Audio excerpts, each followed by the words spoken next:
পৃথিবীতে সবচাইতে ভারী বোঝা হচ্ছে বাবার কাঁধে সন্তানের লাভ। এক শেখের বেটি যখন ক্ষমতায় ছিল, তখন লক্ষ লক্ষ কোটি কোটি বাবার মেয়েগুলো নিরাপদে ছিল।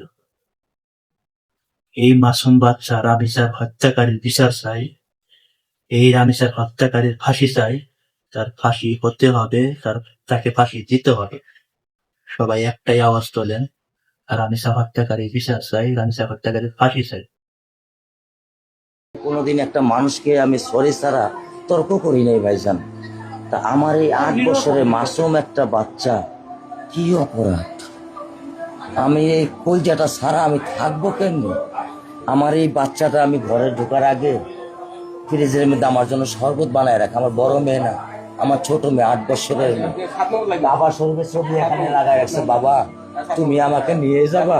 আমি বলছি, আল্লাহ বাবা তুমি আল্লাহর কাছে যাও, আমার তো নেওয়ার দিয়ে যাওয়ার ক্ষমতা নাই। আমার মেয়ে আল্লাহর কাছে চলে গেছে, আমার মেয়ে আল্লাহর কাছে চলে গেছে।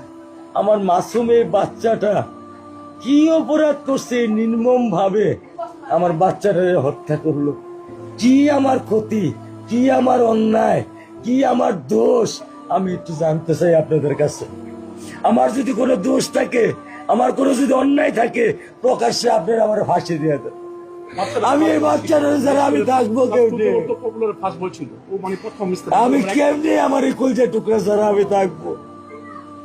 আমার পক্ষে সম্ভব না। দিনে ও 50 থেকে 100টা কল দেয় আমারে,